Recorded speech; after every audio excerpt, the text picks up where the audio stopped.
Hey Mallards, it's Friday, which can mean only one thing. It's time to talk about the Falcon and the Winter Soldier. Episode 3, I have heard some mixed things from friends of mine, but I really enjoyed it.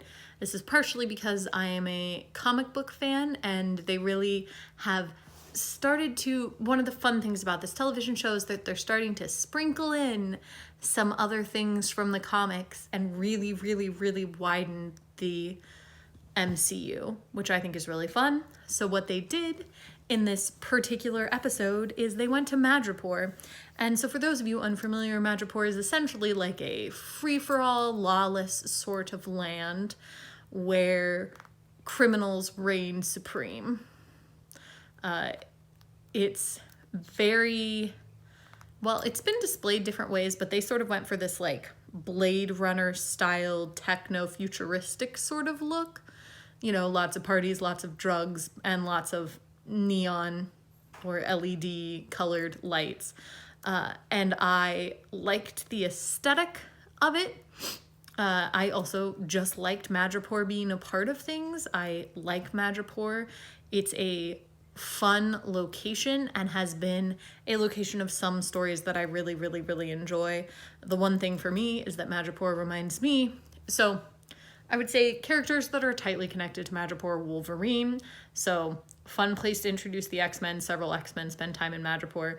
Also for me, the one of my favorite Black Widow comics takes place in Madripoor, and so I enjoy that. And there are a lot of other characters. Deadpool has been to Madripoor several times who come in and out of that area. So I thought that there was potential for some fun little cameos. I was also really upset that Natasha is dead because she would have been fun to have on this adventure. But instead, when they get to Madripoor, they run into Sharon Carter. Thank goodness, here she is finally, ready to be the total bamf that she has always been, and that the MCU thus far had kind of not necessarily shafted. She still has some bamf scenes in the other films, but they sort of relegated her to a really awkward romantic interest for Steve, which Sharon Carter in the comics is Steve's romantic interest, but that's because Peggy Carter isn't. So there's no like weird dating your ex's niece sort of squick. And I think that the MCU maybe misstepped with that, and then I think realized it because they quickly sent him off to live out the rest of his life with Peggy. So clearly they were like, perhaps the way the comics go won't work for us. So instead, we get Sharon Carter as a little bit more hardened, which was really fun, but still talented and quick and saving everybody's butts. I would have loved to have more of her, but obviously this show is not about Sharon. It is about Sam and Bucky, and I'm okay with that. It was fun to watch Sam try to pretend to be the type of person who would fit in Madripoor. They've also done a good job of giving you a little bit of the, like, feeling that Bucky has pretending to be the Winter Soldier again. And a lot of Zemo, who they break out of jail because boys are dumb, being himself, like the Zemo on top of his game, and a Zemo that we sort of didn't see in the MCU. Like, he's a formidable villain in the comics, and in this episode I feel like you sort of start to see why, which is kind of fun. The main complaint that I've heard about this episode, and I sort of agree with this, is that it is a lot of build to not much payoff. So this particular episode is clearly building a lot of things, which is wild because there's only, I think, 3 episodes left. Like, I'm pretty sure this is only a 6-episode arc, which is not enough episodes, by the way, which makes it shorter than WandaVision, although maybe similar in time because these episodes are like an hour and the WandaVision episodes are half an hour. So it's longer, I think, in time. And also, man, WandaVision, literally the penultimate episode was like, here you go, here's a whole bunch of massive new information. So I have faith that they can wrap it all up and bring it back around. But they have introduced the Power Broker, which is a character that I don't know much about, aside from, like, he had the ability to give people abilities. It's not an ability. He had the power in the sense of like Kingpin has power, like he wields the political or monetary power, that sort of power, status power, and worked with, I think, scientists that were able to give people powers, and he's dark and terrible. So I'm looking forward to seeing what they do with that. But also, the Power Broker is a moniker, and so they may not be using the original Power Broker from the comics. There's a second Power Broker who like takes over afterwards, but they could introduce a totally new character and make them the Power Broker, which I think is an intriguing possibility.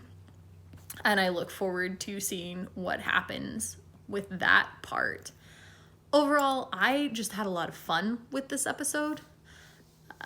It stepped a little bit away from the sort of small things because they broke Zemo out of jail and went to Madripoor, and that was basically the whole thing that Sam and Bucky did, which is kind of a bummer because I was enjoying the sort of more homey stories.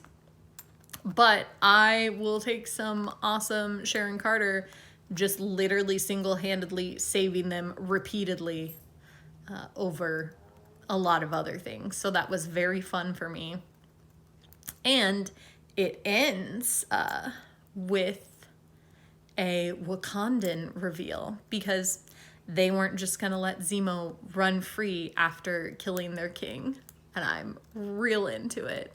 Okoye shows up, and that is not what I expected. They definitely didn't have to do that, but I am pumped to see where they take that now. Halfway through, and there's still so much left and so many interesting things that can come. Oh, also, forgot to mention, there was a brief bit about John Walker, and he's a jerk, which we knew. Let his temper get the best of him. He literally... So he attacks this guy and like holds him up against the wall and he says, "Do you know who I am?" And Mary and I were discussing that's, wow, really, John Walker, do you know who you are? Because you're supposed to be Captain America. And you're like way out of character in a similar way to Michael Gambon in Harry Potter and the Goblet of Fire, like grabbing Harry and going, "Did you put your name in the Goblet of Fire?" Like same energy. Totally wrong. Like that is not who Dumbledore is, and that is not who Captain America is. So like, yes, dude, we know who you are. You're John Walker. But if you knew you were Captain America, you would calm down and think about things rationally. But he does not. Also, he doesn't speak any other languages, which I'm not necessarily judging him for, because learning languages is difficult, but I do find it interesting that that wasn't one of the things that they considered. Just a thought. Anyway, let me know what you think of the anger part of the stages of grief. I'm firmly set in my beliefs on this, by the way. Like, I will not be dissuaded. I will believe that until the very end. This is my own little everything in the Pixar universe is connected fan theory. Let me know what you thought, and I'll see you tomorrow.